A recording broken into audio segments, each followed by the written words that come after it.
Bonjour à tous. Aujourd'hui, je voulais faire un petit retour sur les propos de Sylvie, Tellier, dont vous avez peut-être entendu parler, qui a parlé du cancer et ça a suscité, beaucoup de réactions et je pense que c'est bien d'ailleurs de la remettre un peu à sa place. Elle parlait dans un podcast et elle a notamment laissé entendre qu'une personne, positive aurait davantage de chances de se sortir d'un cancer et qu'elle-même cacherait sa maladie, à ses proches, estimant être plus forte qu'eux et que son mari, la détesterait et que d'ailleurs, quand on est positif, on a moins de chances d'être malade. Enfin, un conglomérat de bêtises, si je peux employer, ce mot-là à défaut d'employer un autre.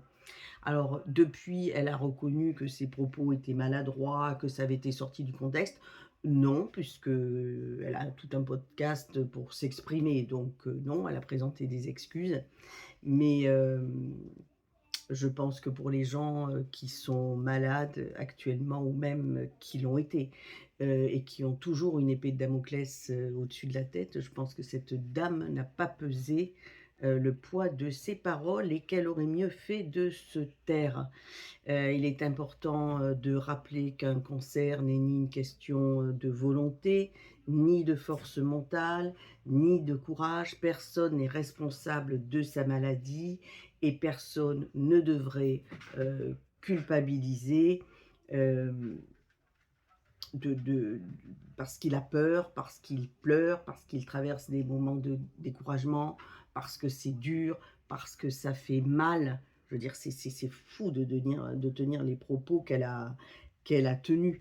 Hem, Bien sûr que c'est important d'avoir de l'espoir, bien sûr que les progrès, sont là, hem, bien sûr que moral positif peut aider à mieux vivre, les traitements, au quotidien, être bien entouré, hem, conserver un moral positif. Bien sûr que ça peut pas faire de mal, mais c'est pas ça qui va faire un meilleur malade ou un moins bon malade et qui va guérir plus qu'un autre.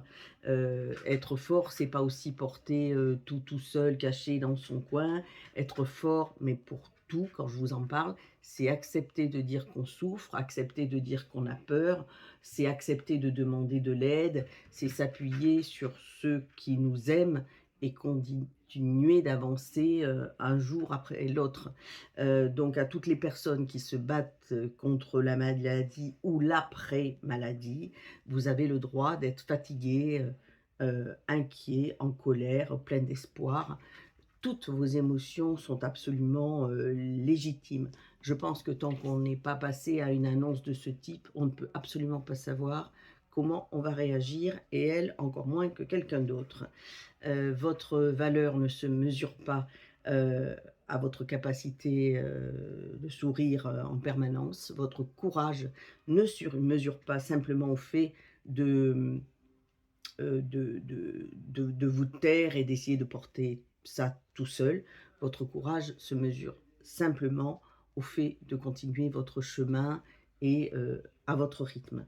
Ne laissez jamais personne, vous faire croire que la guérison, dépend uniquement de votre état d'esprit, de cette psychologie, positive-là,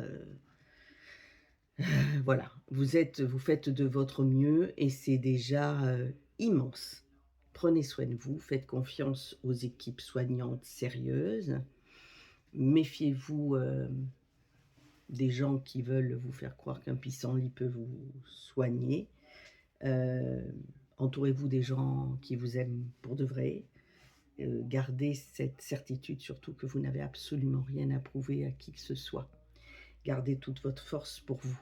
Vous méritez d'être soutenu, écouté, aimé, quels que soient les jours, avec ou sans sourire. Je vous embrasse très fort et je pense bien à vous.